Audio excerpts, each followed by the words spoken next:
නමෝ තස් භගවතෝ අරහතෝ සම්මා සම්බුද්දස්ස නමෝ තස් භගවතෝ අරහතෝ සම්මා සම්බුද්දස්ස නමෝ තස් භගවතෝ අරහතෝ සම්මා සම්බුද්දස්ස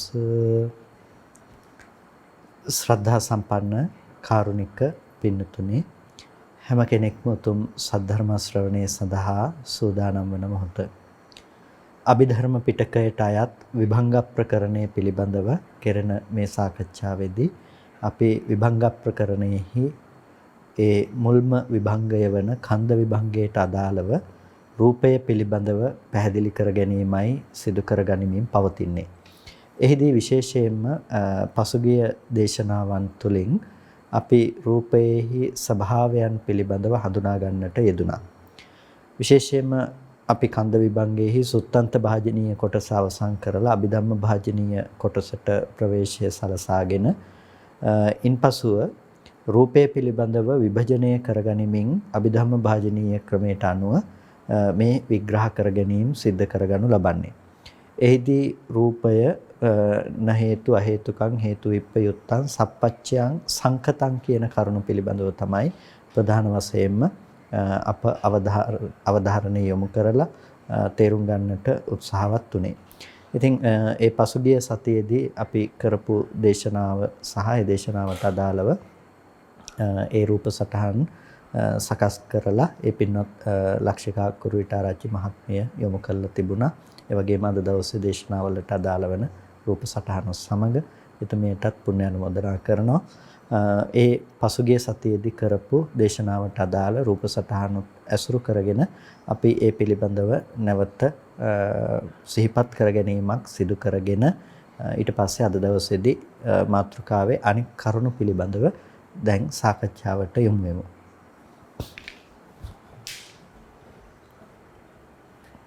පසුගිය දේශනාවේදී අපි විශේෂයෙන්ම එතනදී සාකච්ඡා කළා මේ රූපය කියන එක සංකත ධර්මයක් කියලා. ඒකට සංකතයි කියන්නට හේතුුනේ ඒ ප්‍රත්‍යයන්ගෙන් සකස් වෙන නිසා ඒ වගේම සංකත ධර්මයන්ගේ සංකත ලක්ෂණයන් පිළිබඳව අපි හඳුනා ගන්නට යෙදුණා. එහිදී විශේෂයෙන්ම සංකත ධර්මයන්ගේ සංකත ලක්ෂණ විදිහට තීනිමාන බික්කවේ සංකතස්ස සංකත ලක්ෂණානි කියලා සංකත ලක්ෂණ තුනක් පිළිබඳව උප්පාදෝ පඤ්ඤායති වයෝ පඤ්ඤායති ඒ වගේම ඨිතස්ස අඤ්ඤතත්තම් පඤ්ඤායති කියලා උත්පාදයේ වැය සහ සිටිහුගේ වෙනස් බව කියන මේ සංකත ලක්ෂණ පිළිබඳව හඳුනා ගන්නට යෙදුණා. එහිදී විශේෂයෙන්ම රූපය සංකත ධර්මයක් විදිහට අපි විග්‍රහ කරනකොට මේ සංකත ලක්ෂණ පිළිබඳව විවරණය කිරීමේදී සන්තති සහ ක්ෂණික විදිහට මේ රූපය කොහොමද අපි විග්‍රහ කරන්න කියන එක පිළිබඳව අපි එතනදී විශේෂයෙන්ම සාකච්ඡා කළා. ක්ෂණික විදිහට ගත්තාම ඒ රූපේහි ආයශ රූප කලාපයන්ගේ ආයශ පිළිබඳවත් ඒ වගේම සන්තති විදිහට ගත්තාම රූපයගේ පැවැත්මත් එක්ක අරගෙන අපි කොහොමද ඒ පිළිබඳව විවරණය කරගනු ලබන්නේ කියන එක තමයි එතනදී ප්‍රධාන වශයෙන්ම අවධානය යොමු කරන්නට යෙදුනේ. ඒ වගේම ඊළඟ කාරණාව හැටියට අපි රූපය සංකතයි කියලා කියනකොට රූපය ප්‍රත්‍යයෙන් සකස් වීම කියන දේ පිළිබඳව අවධානයක් යොමු කළා. එතනදී මේ රූප සටහන ආශ්‍රය කරගෙනම කරුණු පැහැදිලි කරගන්නට යෙදුණා. මේ අපිට බාහිර රූපයක් කොහොමද ඇහැට පේන්නේ කියන එක පිළිබඳව බාහිර රූපය කියන තැනක තියෙන මෙන්න මේ ලක්ෂණයන්ගේ මේ වර්ණ රූපය තමයි අපිට සුද්ධාෂ්ටමක මට්ටමේ තියෙන වර්ණ රූපේ නොවනද ඒ සමූහයක මේ වර්ණ සටහනක් තමයි චක්කු ප්‍රසාද රූපේට ආපාතහගම වෙන්නේ. ඒ චක්කු ප්‍රසාදයට වැටුණු රූපේ පිළිබඳව තමයි අපිට දැනගන්නට පුළුවන්කම තිබෙන්නේ කියන එක පිළිබඳව විශේෂයෙන්ම එහිදී හඳුනා ගන්නට යෙදුණා. එතකොට මෙන්න මේ විදිහට ඇස කියන එක පිළිබඳව අපි කතා කිරීමේදී එහි ආයතන කෘත්‍යයක සිදුවීමක් අපට හඳුනා ගන්නට පුළුවන්කම තියෙනවා. කොහොමද ඇසෙහි ක්‍රියාකාරීත්වය සිද්ධ වෙන්නේ කියන එක. ඒ ඇසෙහි ක්‍රියාකාරීත්වය හඳුනා ගැනීමේදී තමයි අපට සංකත ලක්ෂණ පිළිබඳව විශේෂයෙන්ම හඳුනා ගන්නට පුළුවන්කම තිබෙන්නේ. රූපයන්ගේ තියෙන සංකත ලක්ෂණය පිළිබඳව අපි විවරණය කරගන්නකොට අපිට හඳුනා ගන්නට පුළුවන් කොහොමද රූපයක් පේන්නේ කියලා. රූපයක් පෙනෙන තැනක සිදුවන ඒ ක්‍රියාවලිය පිළිබඳව හඳුනා ගන්නට පුළුවන්කම තියෙනවා. එතකොට එහිදී විශේෂයෙන්ම අපි වර්ණ රූපයේ චක්කු ප්‍රසාදයට ආපාතහගම වෙනකොට ඒ චක්කු ප්‍රසාදයට අනුරූපීව තමයි අපිට රූපය ඇහැට දකින්නට පුළුවන්කම තිබෙන්නේ. එතකොට චක්කු ප්‍රසාදයේහි පැවැත්මට උපකාර වන ධර්ම හැටියට අපි අවිද්‍යා කර්ම තණ්හා ආහාර කියලා අපි මේ ඒ ප්‍රත්‍ය පිළිබඳව කතා කරන්නට යෙදුණා. අවිද්‍යා කර්ම තණ්හා ආහාර කියන මෙන්න මේ ප්‍රත්‍ය සමவாயයෙන් තමයි චක්කු ප්‍රසාද රූපය උපදින්නේ. එතකොට මේ අවිද්‍යා කර්ම තණ්හා ආහාර කියන මේ චක්කු ප්‍රසාදයේහි පැවැත්මට හේතු වන ධර්මයන්ම තමයි රූපයේහි පැවැත්මටත් හේතු වෙන්නේ. රූපායතන රූපයේහි පැවැත්මට පවා හේතු වෙන්නේ. ඒකට හේතුව තමයි අපි රූපය පිළිබඳව දැනගනු ලබන්නේ ප්‍රසාදයේහි හැකියාව අනුව මිසක කිසිම ආකාරයකින් රූපයේහි තියෙනා වූ එබඳු ස්වභාවයම කිසිසේත්ම ප්‍රසාදයට ආපාතගම වීමක් සිද්ධ වෙන්නේ නැහැ. නැතිනම් ප්‍රසාදයෙන් දැනගන්නට පුළුවන් කමක් නැත්තේ නැහැ. ප්‍රසාදයට ගෝචර කරගන්නට පුළුවන්කම තිබෙන්නේ ප්‍රසාදයේහි හැකියාව අනුව තමයි. ඒකට ඒකට අපි කියනවා කර්මයෙන් සකස් කරන කර්මයේහි තිබෙන හැකියාවට අනුව. දැන් අවිද්‍යා කර්ම තණ්හා කියනකොට එතන මේ තියෙන කර්මජ රූපේහි නැතිනම් කර්මයේහි තියෙන හැකියාවට අනුව තමයි අපිට ඒක මේ විදිහට හඳුනා ගන්නට පුළුවන්කම තියෙන්නේ. ඒකට මේ කර්මය වෙනස් වුණොත් එහි පෙනීම කියන දේ වෙනස් වෙලා තියෙනවා. එතකොට මේ තියෙන රූපය වෙනස් ආකාරයකට දකින්නට පුළුවන් මේ කර්මය වෙනස් වීම තුළ. එතකොට ආහාරය කියන දේ එතනදී භාවිත වෙන්නේ මෙන්න මේ මුල් හේතු තුනට අදාළව එතනදී කර්මය ප්‍රධාන කෘත්‍යයක් සිද්ධ කරනවා. එතකොට මේ කර්මයට අනුරූපීව තමයි නැවත නැවත මේ දේ සකස් වීම සිද්ධ කරන්නේ. ඒකට හේතුව දැන් අවිද්‍යාව කියන එක අතීත හේතුවක් විදිහට එතන යෙදෙනකොට අවිද්‍යාව කියන දේ පුරාණ කර්මය රැස් කරන්නට හේතු වන අවිද්‍යාව. එතකොට ඒ කර්ම නිමිත්තට කරපු තණ්හාව තමයි තණ්හා කියන වචනයෙන් හඳුන්වනු ලබන්නේ. එතකොට මේ කර්මය කියලා කියන්නේ කරපු කුසල හෝ අකුසල කර්ම නිමිත්තක්. එතකොට මේ කර්ම නිමිත්ත අරමුණු කරගෙන අපි ප්‍රතිසන්දි වශයෙන් ගියාට පස්සේ යම් තැනකට බැස ගන්නකොට ඒ ගත්ත කුසලාරම්මනේ මේ එක්ක අකුසලයේ හෝ අරමුණු කරගත්ත ඒබඳු චිත්ත සන්තතියක්ම තමයි අපිට නැවත භවාංග චිත්ත සන්තතිය විදිහට හටගනු ලබන්නේ. ඒ නිසා මෙන්න මේ කර්මය කියන එක මෙතනදී විශේෂ කෘත්‍යයක් සිද්ධ කරනවා මේ ප්‍රසාදය සකස් කිරීමෙහිලා. නැවත නැවත ප්‍රසාද රූප ඉපදවීමෙහිදී මේ කියන කර්මය කියන එක විශේෂ කෘත්‍යයක් සම්පාදනය කරනු ලබනවා.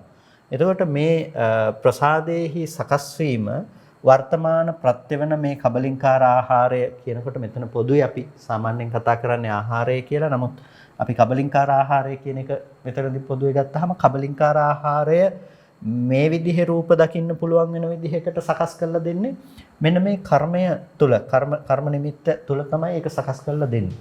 එතකොට මෙන්න මේ ආකාරයට අපිට රූපයක් පේනවා නම් රූපය පෙනෙන සීමාව පිළිබඳව තීරණය කරගැනීමේ හැකියාව තියෙනවා ඒ පෙන්නන ධර්මයන්ට. ඒ නිසා තමයි රූපය කියලා දැනගනු ලබන්නේ මෙතන विद्यमान වන ධර්මයේ නෙමෙයි ආපාතාගම වූ දේ වර්ණ සටහන වර්ණ රූපය කියන දේ. එතකොට ඒ වර්ණ රූපය ආපාතාගම ඇහැට පැමිණි වර්ණ රූපය දැනගනු ලබන නිසා ඒ රූපයට තියෙන හේතුව ලෙසත් දක්වන්නේ අවිද්‍යා කර්ම තණ්හා ආහාර කියන හේතු ටිකමයි. ඒකට මේ හේතුව මෙතන තියෙන මේ රූපය තියෙන්නේ මෙතන ඇති වෙලා තියෙන්නේ අවිද්‍යාව නිසා එහෙම නැත්නම් කර්මය නිසා කියලා නෙමෙයි මෙතනදි කියන්නේ. මෙතන තියෙන මේ රූපය හටගත්තේ අවිද්‍යා කර්ම තණ්හා නිසා කියලා නෙමෙයි මේ කියන්නේ. ඒකට රූපායතනේ කියනකොට මේ ආයතන කෘත්‍ය සිද්ධ වෙන තැන ඒ රූපය කියන දේ ඇති වෙන්නේ අවිද්‍යා කර්ම තණ්හා ආහාර කියන මේ ප්‍රත්‍ය ටික නිසාමයි. මොකද රූපය කියලා අපි දැනගනු ලබන්නේ මෙන්න මේ ප්‍රසාදයට ආපාතහගම වූ මිසක කොයි වෙලාවකවත් වෙනත් දෙයක් නෙමෙයි. එතකොට මෙන්න මේ විදිහට ඒ රූපය උපදිනවා කියන එකට පැවැත්මට උපකාරී වෙන ප්‍රත්‍ය ධර්මතා ටිකක් පෙන්වන්නට පුළුවන්. ඇහැට උපකාර වෙන සහ රූපයට උපකාර වෙන. ඒ විදිහටම තමයි කනට උපකාර වෙන සහ ශබ්දයට උපකාර වෙන. ඒ වගේම නාසයට සහ ගන්ධයට උපකාර වෙන. මේ විදිහට ඒ අදාළ ආයතනයන්ට අනුරූපීව මේක අපිට දක්වන්නට පුළුවන්කම තියෙනවා. එතකොට මේ ආකාරයට මේ ප්‍රත්‍ය සමவாயෙන් තමයි රූපයත් ඒ වගේම මේ කියන ඇහත් කියන මේ දෙකේම උත්පත්තිය සිද්ධ වුණේ. එතකොට මේ දෙක විතරක්ම නෙමෙයි. මේ දර්ශන කෘත්‍ය සිද්ධ කරන්නට අපට මේ පෙනීම කියන දේ උපදවනු ලබන තැන ගැන කතා කරනකොට අපිට එතන චක්කු විඥානයේහි හට ගැනීම පිළිබඳවත් කතා කරන්නට වෙනවා. එහෙම නැති වුණොත් එතන ආයතන කෘත්‍යයේහි පැවැත්මක් සිද්ධ වෙන්නේ නැහැ. දැන් අපි රූපායතනය කියලා කතා කරන්නේ එතන ආයතන කෘත්‍යයක් සිද්ධ කරන නිසා. හැබැයි එතන ආයතන කෘත්‍යයක් සිද්ධ කරන්නේ එතනට සිතක් පැමිණුණාට පස්සේ රූපේ පිළිබඳව ඇහැ පිළිබඳව අපට දැනුමක් හදා ගන්නට පුළුවන්කම තියෙන්නේ එතනට සිතක් ඉපදෙනකොට. එතකොට එතන පහළ වෙන සිත තමයි චක්කු ප්‍රසාදය අසුරු කරගත්ත සිත තමයි මේ කියන චක්කු විඥාන නැමැති සිත. එතකොට මේ චක්කු විඥානය කියන සිතෙහි උපදිනු ලබනවා තවත් චෛතසික ධර්මයන්. මේ චක්කු විඥාන නැමැති සිතෙහි උපදින චෛතසික අනිකුත් ධර්මයන්ට උපකාර වන හේතු ටිකක් තියෙනවා. ඒවත් ප්‍රත්‍ය සමவாயෙන් උපදින ධර්මයෝ මොනවාද? ඒත් අවිද්‍යා, කර්ම, තණ්හා සහ ස්පර්ශ. එතකොට අවිද්‍යා, කර්ම, තණ්හා කියන මේ අතීත හේතු ටික නිසාත් ඒ වගේම වර්තමාන ස්පර්ශය කියන දේත් පදනම් කරගෙන තමයි වේදනා, සංඥා, සංඛාර කියන ස්කන්ධ ටික උපදිනු ලබන්නේ. එතකොට මෙන්න මේ අතීත හේතු ටිකත් ඒ වගේම වර්තමානයේහි උපදිනු ලබන ස්පර්ශය නැමැති හේතුවත් මුල් කරගත්තාම වේදනා, සංඥා, සංඛාර කියන මේ ධර්මතා ටික උපදිනවා. මේ කියන නාම ධර්මතා ටිකත් මේ කියන රූපාරම්මණයත් මුල් කරගෙන තමයි නාම රූප කියන දෙක මුල් කරගෙන චක්කු විඥාන නැමැති සිත කියලා අපි කතා කරන දේ අපිට හඳුනා ගන්නට පුළුවන්කම තිබෙන්නේ. එහි අන්තර්ගතය තමයි මේ විදිහට දක්වන්න පුළුවන්කම තියෙන්නේ. ඒකට ඒ එක් ධර්මයක් ප්‍රත්‍ය සමவாய තුළ උපන් ධර්ම. ඒකට ප්‍රත්‍ය නිරෝධයෙන් ඒ ධර්ම නිරෝධයටපත් වෙනවා. අවිද්‍යා, කර්ම, තණ්හා කියන ටික නිරෝධයෙන් ඒ ධර්මයේ අනුත්පාද සංඛ්‍යාත භාවයකට යනවා. ඒ වගේම වර්තමාන වූ ස්පර්ශ නිරෝධයෙන් මේ වේදනාව, සංඥාව, සංස්කාරය නිරෝධයටපත් වෙනවා.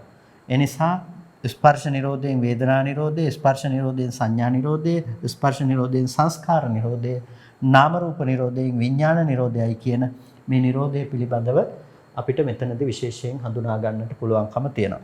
මෙන්න මේ විදිහට දර්ශන කෘත්‍ය සිද්ධ වෙන තැනක සංකතයි කියලා කියනකොට මෙන්න මේ ප්‍රත්‍ය සමவாயෙන් උපන් ධර්මයක් තමයි රූපය කියලා කියන්නේ. එහෙම නැතුව මේ ටික මේ විදිහට සිද්ධ නොවි රූපයයි කියන යමක් කෙනෙකුට පණවන්නට පුළුවන් කමක් නැත්තේ නැහැ. මේ ටික මේ විදිහට සිදු නොවි රූපයයි කියන යමක් කෙනෙකුට පණවන්න පුළුවන් කමක් නැත්තේ නැහැ. රූපය සෑම විටම සංකත ධර්මයක් කියන එකෙන් තියෙනවා. මේ ප්‍රත්‍ය සමූහයක් නිසා ඒක සකස් කරනු ලබන දෙයක්. එතකොට රූපය ඒ විදිහට සකස් වීමේදී එහි ප්‍රත්‍ය සමவாய පිළිබඳව බුදුදහම තුළ විශේෂයෙන්ම සාකච්ඡා කරනවා. ඒ රූපය ඒ විදිහට හට ගැනීමෙහිදී තිබෙන ප්‍රත්‍ය සමவாய පිළිබඳව. එතකොට මේකෙදි කතා කරන්නේ කොයි වෙලාවකදීවත් විවරණය කරන්නට උත්සාහවත් වෙන්නේ නැහැ මේ විග්‍රහය තුළදී. බාහිර කොහේ හරි ලෝකයක ආයතන ගෝචර නොවන තැනක තිබෙන රූපය පිළිබඳව මේ වෙලාවේදී පැහැදිලි කරන්න යන්නේ නැහැ. ඒකට හේතුව රූපය පිළිබඳව යම් අවස්ථාවක අපි දැනගනු ලබනවා නම් ඒ දැනගනු ලබන සෑම අවස්ථාවකදීම ආයතන ගෝචර වූ රූපයක් පිළිබඳවම තමයි අපි දැනගන්නේ. ආයතන ගෝචර නො වූ රූපය පිළිබඳව අපට දැනගන්නට පුළුවන් කමක් නැත්තේ නැහැ.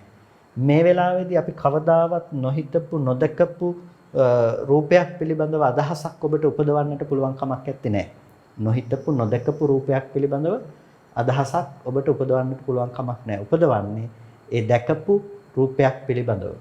එතකොට ඒ රූප සටහන පිළිබඳව අපිට දැකපු දේවල් අනුසාරයෙන් දේවල් උපදවන්න පුළුවන්කම තියෙනවා. දැකපු දේවල් අනුසාරයෙන් මෙහෙම රූපයක්. ඒ බඳු තැනකත් අපි ඒ පිළිබඳව හදාගන්න සංඥාවන්ගේ වේදනාවන්ගේ නානත්වයක් තියෙන්නට පුළුවන්. හැබැයි ඒ බඳු තැනක උනත් තිබෙන මූල ධර්මයේ වෙනසක් වෙන්නේ නැහැ. ඒ තමයි ඇහැට පේන්නේ වර්ණ රූපයක් ගෝචර කරගන්න ඇහි ස්වභාවය මේකයි දැනගන්න සිතෙහි ස්වභාවය මේකයි කියන මූලය වෙනස් වෙන්නේ නැහැ. ඒ හින්දා ලෝකෙ කිසිම තැනක ආයතන ගෝචර නොවන තැනක රූපය පිළිබඳව කතා කරන්නට පුළුවන් කමක් නැත්තේ. ඇහැට පේන්නේ නැත්නම් ඒ බඳු රූපායතනයක කතා කිරීම නිවන් ප්‍රතිපදාවක් පිළිබඳව විවරණය කිරීමේදී අර්ථයක් නැති දෙයක් බවටයි පත්වන්නේ.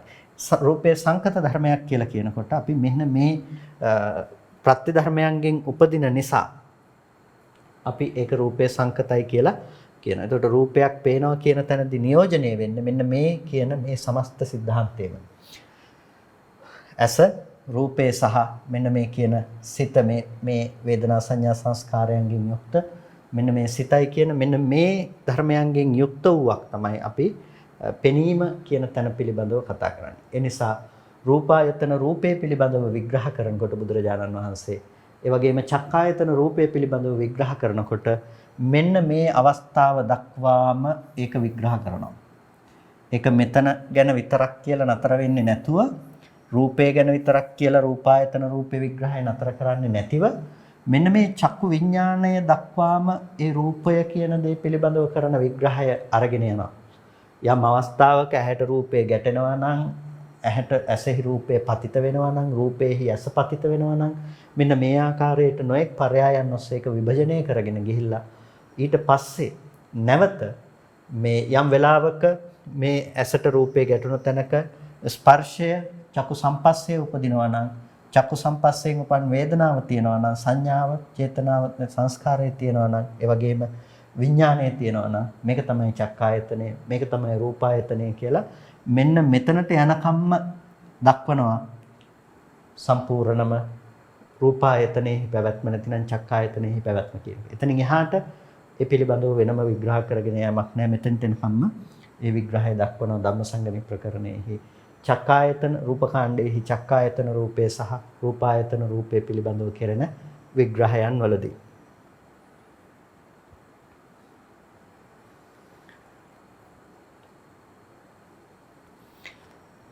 එතකොට මේ අවස්ථාවේදී අපි සිද්ධ වෙන ආයතන කෘත්‍ය පිළිබඳව විශේෂයෙන් සලකනකොට ඇහැට රූපේ පෙනිලා විතරක් එතන නතර වෙන්නේ නෑ. මේ විදිහට ඇස රූප සහ චක්කු විඥානය කියන මේ ධර්මයන්ගේ උත්පාදයට එක්ක අපිට මේ පෙනීම කියන දේ එතන හට ගැනීම සිද්ධ වෙනවා.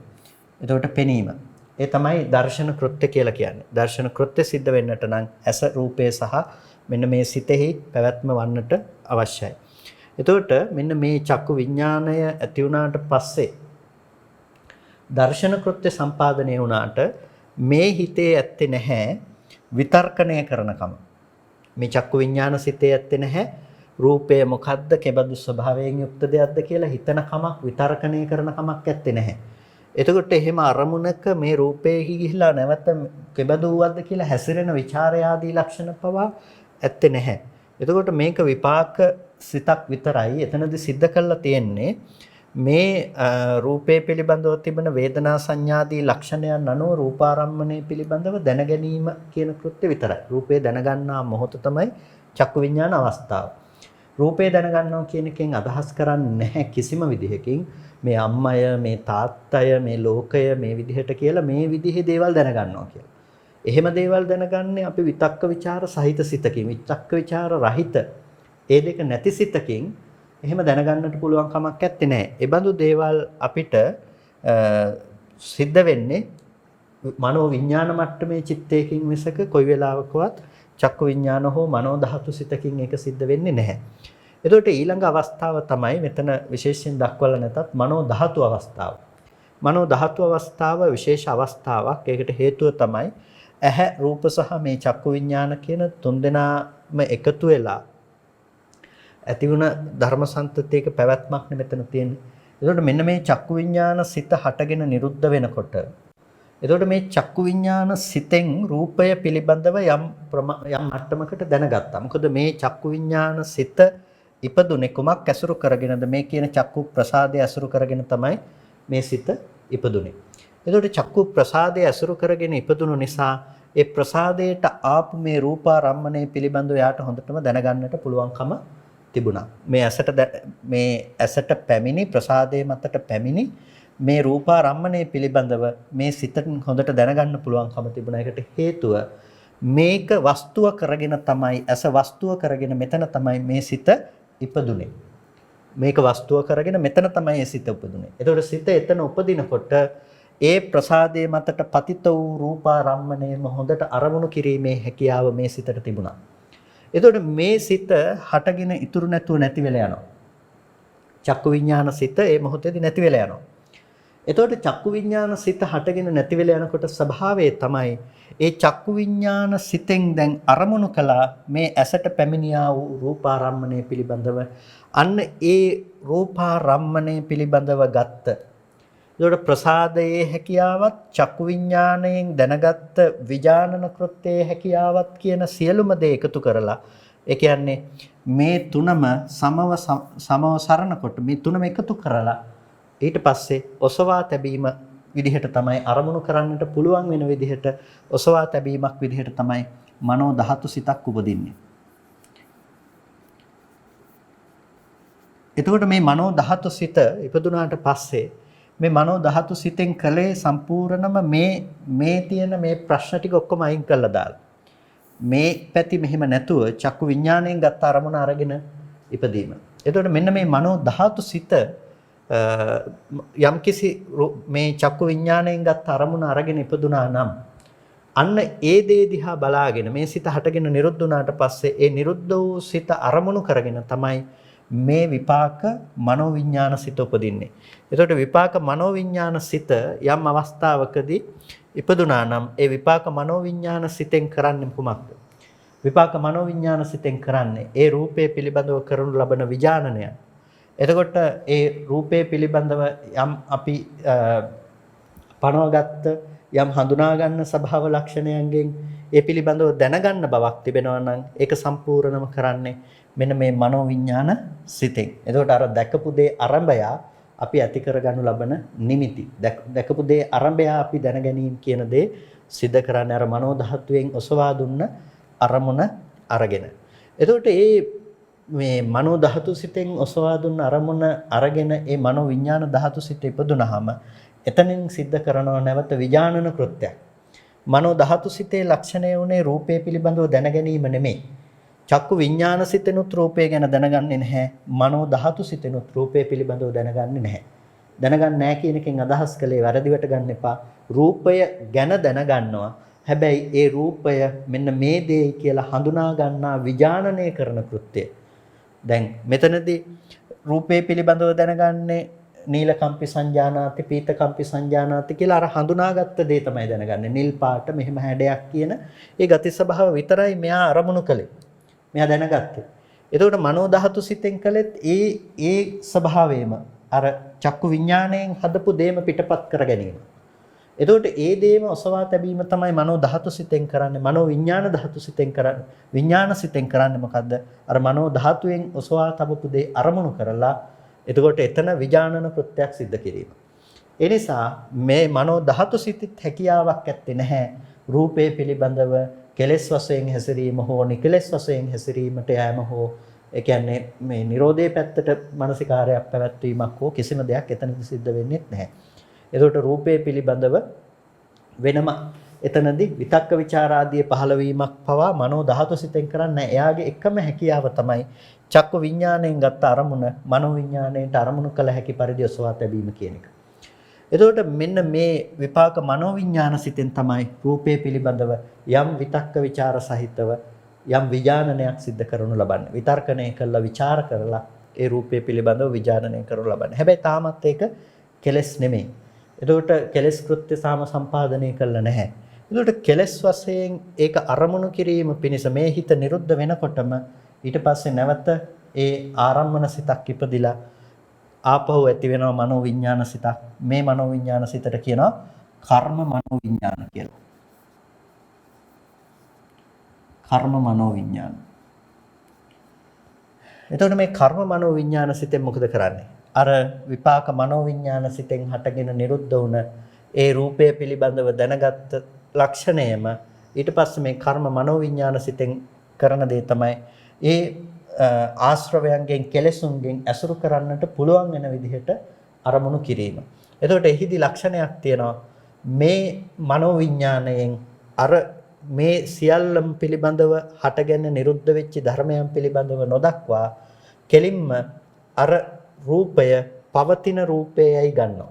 එතකොට ඒ ටික ඉක්මවා ඍජුවම දැනගන්නේ මෙන්න මේ රූපය පිළිබඳව දැන ගැනීමක්. එතකොට මේ සමස්ත සිද්ධාන්තය පිළිබඳව දන්නේ නැතුව මෙතන අරමුණු කළාට ඒකෙන් දැනගනු ලබන්නේ සම්පූර්ණම මේ රූපයයි කියන අත්දැකීම. එතකොට බාහිර රූපය ඇති බවට ඒ භවයේ සකස් කර ගැනීම එතනදී සිද්ධ වෙනවා. එතකොට එන්න ඒ තැනේදී තමයි ඒ ගන්න අරමුණ පිළිබඳව තෘෂ්ණා මාන දිට්ඨි ආදී වශයෙන් තණ්හා උපාදාන ආදී ප්‍රත්‍යයන්ගේ නැතිනම් ඒ ධර්මයන්ගේ යෙදීම සිද්ධ වෙන්නේ ආශ්‍රව උපාදානයන්ගේ ඇසුරු කිරීම සම්පූර්ණම සිදුවනු ලබන්නේ ඒ බඳු මට්ටමක. එතකොට දැන් අපි චක්කායතනයේහි ක්‍රියාකාරීත්වය පිළිබඳව දකිනකොට මේ විපාක විඥාන අවස්ථාවට එනකම්ම සම්පූර්ණම මේ ටික අපි දැක්කා විපාක සම්පතියට අයිති ටිකක්. මේකට කියනවා තව නමක් විඥානචර්යා කියලා. විඥානචර්යා.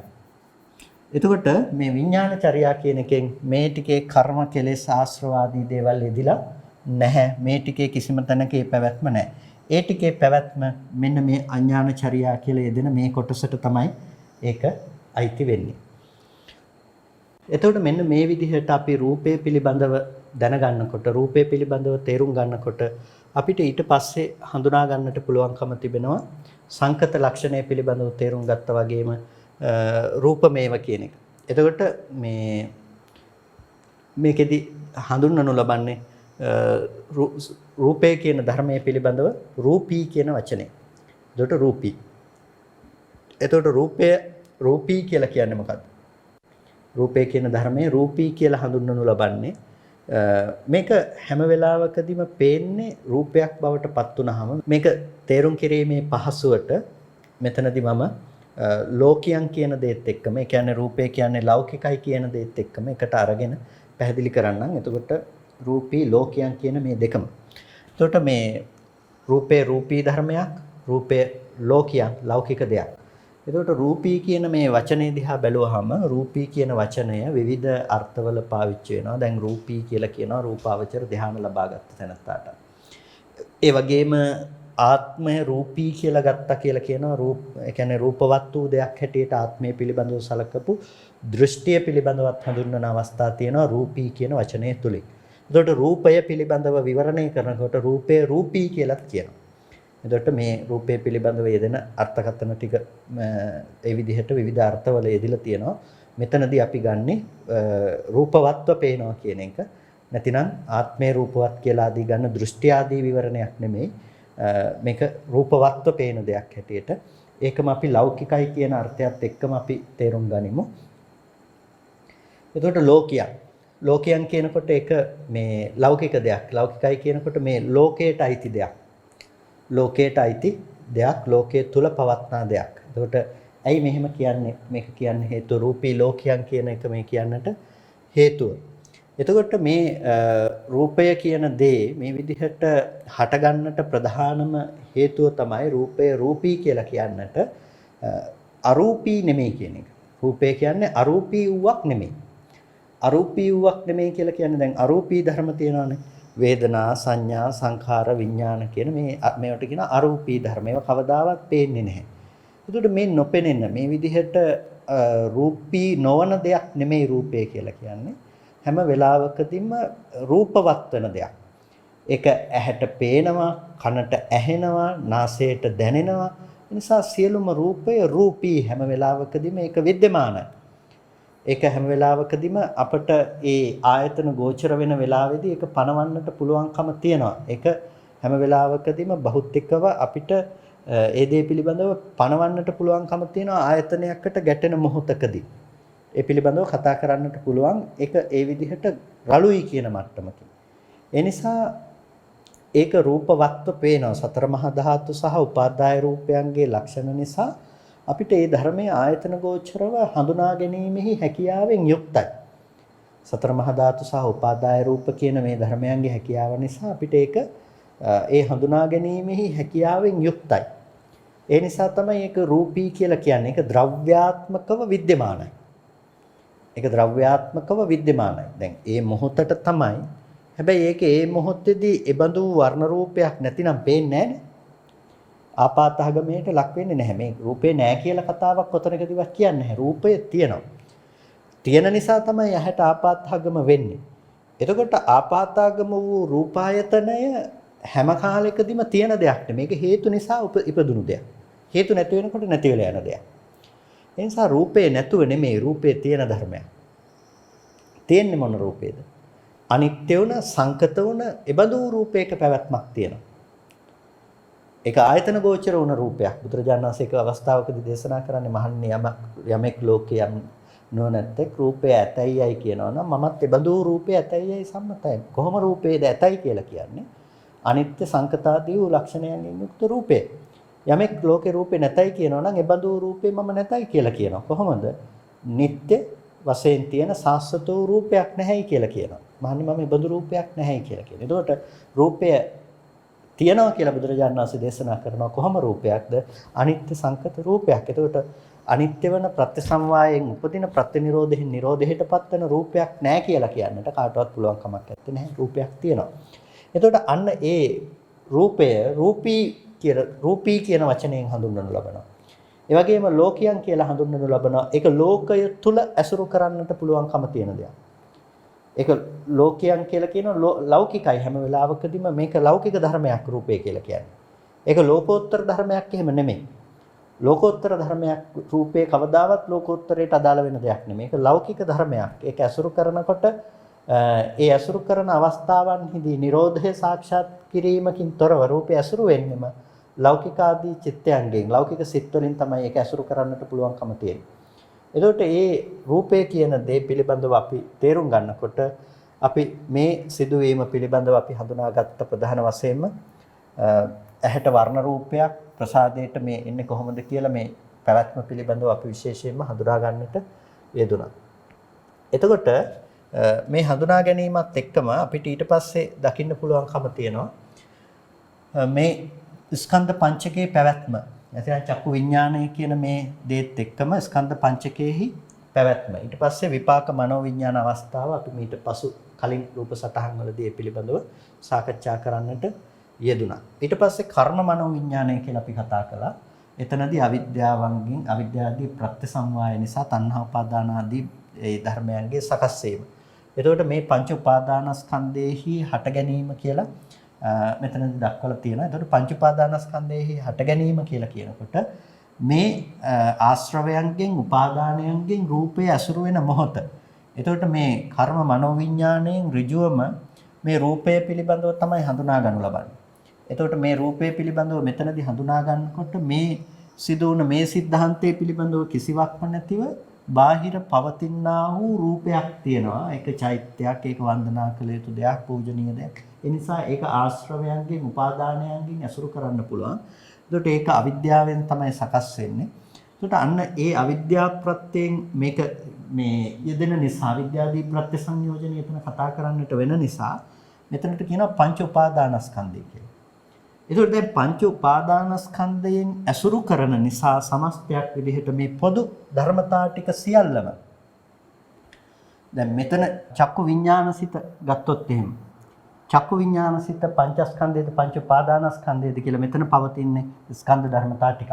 හැබැයි ස්කන්ධ ධර්මතා ටිකක් වුණාට මෙන්න මේ කර්ම මනෝවිඤ්ඤාණය ක්ෂය නොකරපු කෙනෙකුට කර්ම සකස් කරන කෙනෙකුට මෙතන ආශ්‍රවයන්ගෙන් උපාදානයන්ගෙන් ඇසුරු කරන නිසා පොදුවේ මේ සියලු ධර්මයන් ටික පංච උපාදානස්කන්ධයයි කියලා කියනවා. ආශ්‍රවයන්ගෙන් උපාදානයන්ගෙන් ඇසුරු වෙන නිසා පොදුවේ මේ සියල්ලම පංච උපාදානස්කන්ධයයි කියලා කියනවා. එතකොට පංච උපාදානස්කන්ධයයි කියලා කියන්නේ මොකක් නිසාද? මෙතනින් ආශ්‍රව මගින් උපාදානයන්ගෙන් ඇසුරු වනු ලබන නිසා ඒ ධර්මයන් පංච උපාදානස්කන්ධයයි කියලා කියනවා. යම් චිත්තචෛතසික ධර්මතා ටිකක් නිසා මෙතන මෙන්න මේ අවිද්‍යා කර්ම තණ්හා ආදී දේ නිර්මාණය වෙන්නේ නැත්නම් ආශ්‍රව ධර්මතා ටික නිරෝධයටපත් වෙලා නම් උපාදාන ධර්මයන් නිරෝධයටපත් වෙලා නම් කිසිම විදිහකින් මේ ටික පංච උපාදානස්කන්ධයයි කියන සංග්‍රහයට යන්නේ නැහැ. හේතුව මෙතනින් सिद्ध කරන්නේ මේ ධර්මයන්ගේ නිරෝධය නිසා. මේ ධර්මයන්ගේ නිරෝධය නිසා. එතකොට ඒ නිසා මෙතන සම්පූර්ණම වෙනමම අපිට සාකච්ඡා කරන්නට වෙන දෙයක් මෙතනදී කොහොමද ඒ රූපේහි නිරෝධය සාක්ෂාත් වන්නේ කියන එක. නමුත් ප්‍රධාන වශයෙන් දල වශයෙන් දැනට මතකයේ තබා ගන්න අවශ්‍ය වෙන දේ තමයි පංච උපාදානස්කන්ධයක් කියලා කියන්නේ. මෙන්න මෙතන හට ගන්න මේ ස්කන්ධ ටිකත් ඒ වගේම මේ විපාක විඥාන, චක්කු විඥාන ආදී මේ සියල්ලම ආශ්‍රව උපාදානයන්ගෙන් ඇසුරු වෙන නිසා ඒ දේ හඳුන්වනු ලබනවා පංච උපාදානස්කන්ධය කියන මේ වචනයෙන් අපට හඳුන්වන්නට පුළුවන්කම තියෙනවා. එතකොට මේ අවස්ථාවේදී තමයි මේ මනෝවිඤ්ඤාණයෙහි හට ගැනීම සිද්ධ වෙන්නේ. එතකොට රූපේ පිළිබඳව අම්මා තාත්තා දුව පුතා වටින නොවටින දේවල් හැටියට සම්පූර්ණම නිර්මාණය සිද්ධ කිරීම තියෙන්නේ මෙන්න මෙතන. මේ ටිකේ තමයි මේ නිර්මාණය සිද්ධ කිරීම කරන්නේ. එතකොට දැනගන්නේ මෙන්න මෙතනින් තමයි මේ හිතන දේවල් ඔක්කොම දැන ගැනීම කියන දේ සිද්ධ කරලා තියෙන්නේ. එතකොට මේ බාහිර පවතිනවායයි කියලා ගන්න මේ ස්වභාවය සම්පූර්ණම මේ කර්ම මනෝවිඤ්ඤාණයේ ලක්ෂණයක්. භවයේ නිර්මාණය කියලා දේ. එතකොට ලෝකේහි හට ගැනීම කියලා කියන්නේ ඒ දේ. ඒකට රූපය ඇති බවට අද ඇසුරු කරනකොට අපිට රූපය පිළිබඳව කතා කරන්නට පුළුවන්කම තියෙන්නේ මෙන්න මේ මට්ටමේදී. මේ මට්ටමේදී අපිට ප්‍රඥාව දෙන්නෙත් නැහැ. මේ මට්ටමේදී අපිට අවිද්‍යාව දෙන්නෙත් නැහැ. මේ ටිකේදී අපිට ප්‍රඥාව හෝ අවිද්‍යාව දෙන්නේ නැහැ. ප්‍රඥාව හෝ අවිද්‍යාව දෙනවද කියන ටික තීරණය වෙන මට්ටම තමයි මේ ටික. එතකොට මේ රූපය අසුරු කරන මේ සියලු ධර්මය මොන ධර්මයෝද?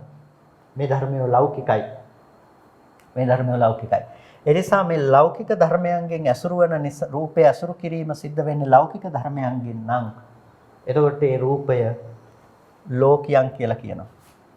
එතකොට මේ රූපයට අපි කියනවා ලෝකියන් ලෞකිකයි ඒක. අනිත් ආයතන හරහාත් අපිට කතා කරන්නට තියෙන ඒ දෙයම තමයි ඒක ලෝකියන් ඒක ලෞකික දෙයක්. ඒ වගේම මේක රූපී.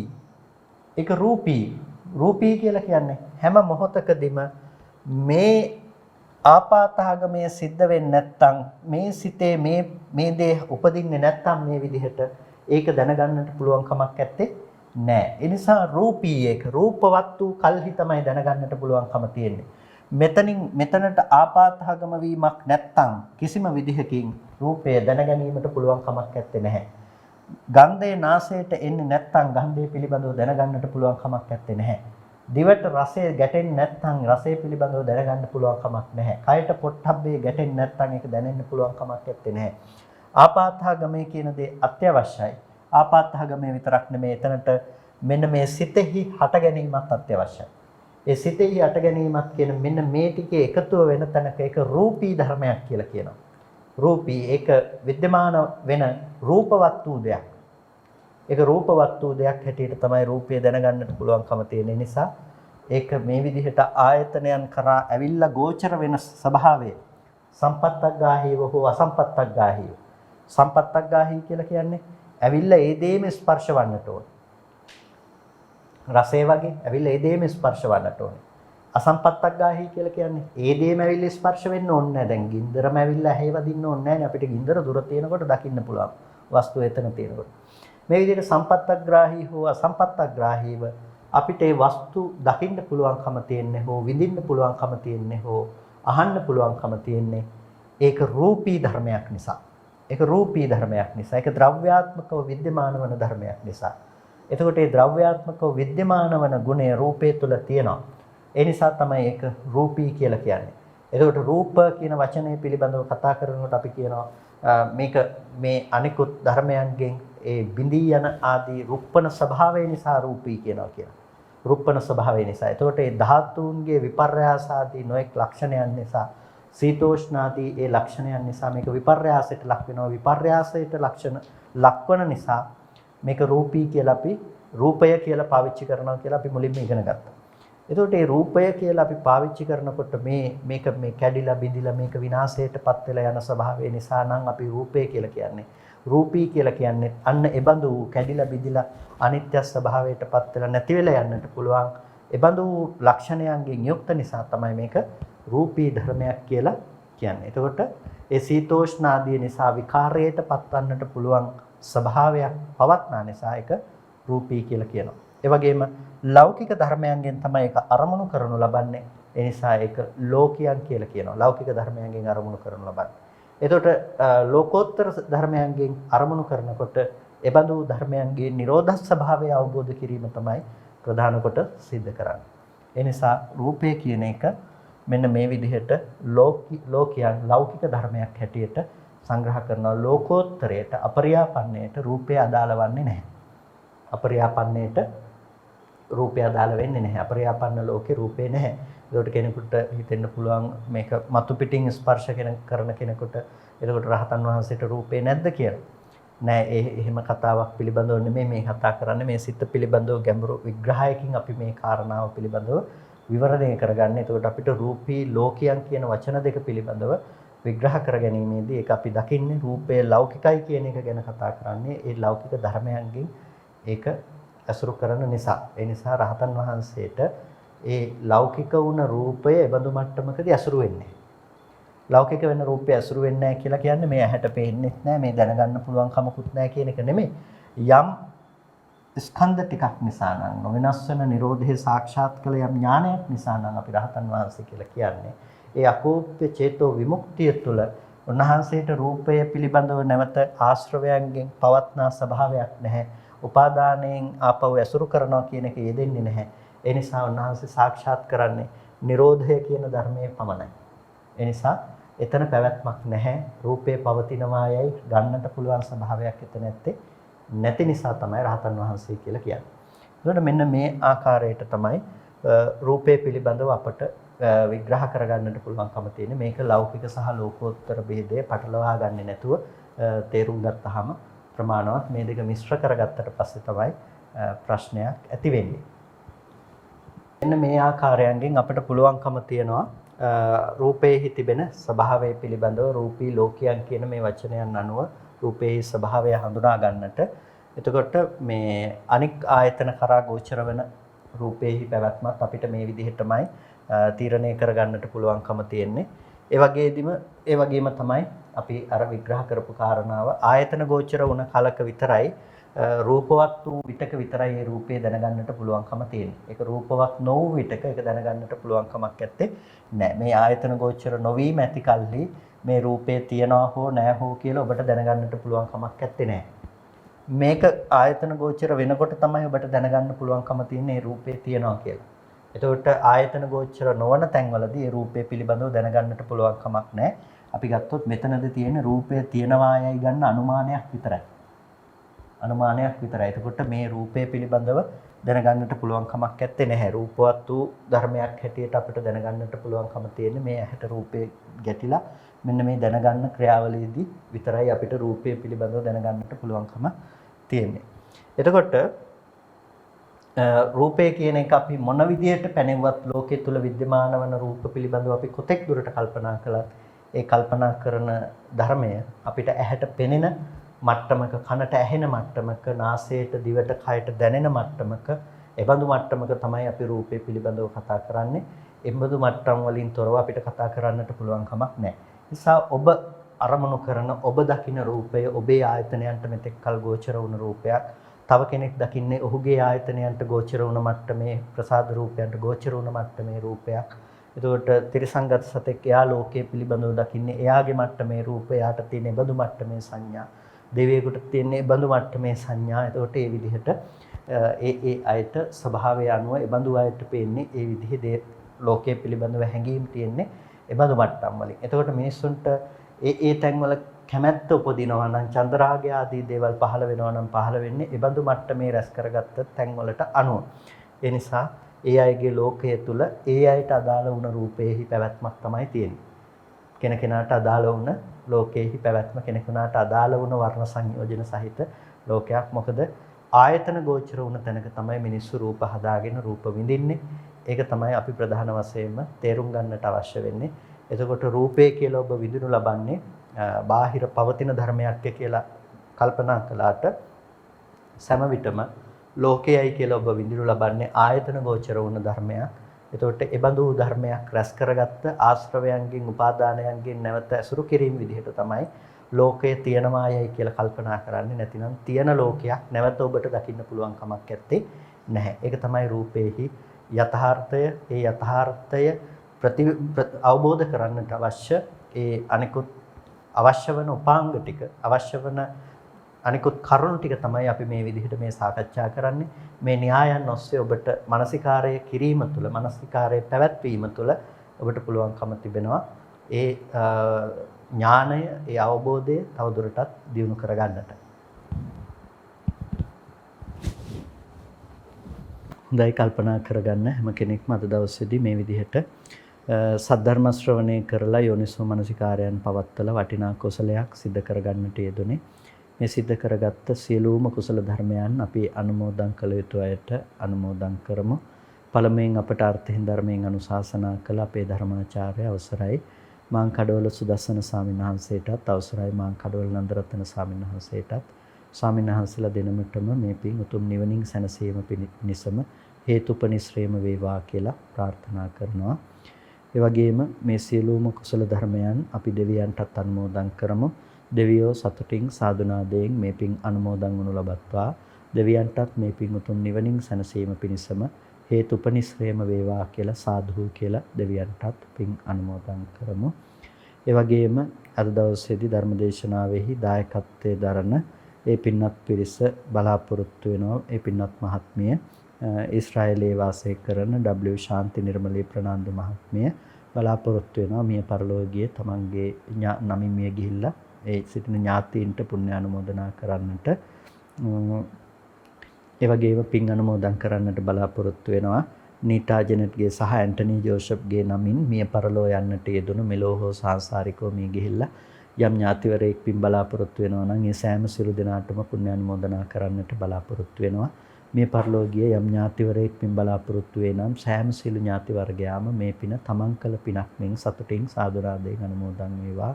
ඒ හැම දිනාටම අමා මහ නිවනින් සැනසෙන්නටම මේ කුසලය හේතුපනිශ්‍රේම වේවා කියලා සාදු කියලා පින් අනුමෝදන් කරන්න. ඒ වගේම අද දවසේදී ධර්මදේශනාවෙහි දායකත්වයෙන් කටයුතු කරනවා ඊශ්‍රායලයේ වාසය කරන W ශාන්ති නිර්මලී ප්‍රනාන්දු මහත්මිය. එතුමිය බලාපොරොත්තු වෙනවා දෙමව්පියන්ටත් සෙත් ප්‍රාර්ථනා කරන්නට, ඒ වගේම දෙමව්පියන්ටත් ඒ මිත්‍යා දෘෂ්ටියෙන් මිදී නිවන් දක්නා ජාති දක්වා සම්මා දිට්ඨිය, සත්පුරුෂ ආශ්‍රය, කල්යාණ මිත්‍ර සේවනයේ ලැබේවායි කියන සත්පුරුෂ ප්‍රාර්ථනය එතුමිය ඇති කරගෙන තියෙනවා.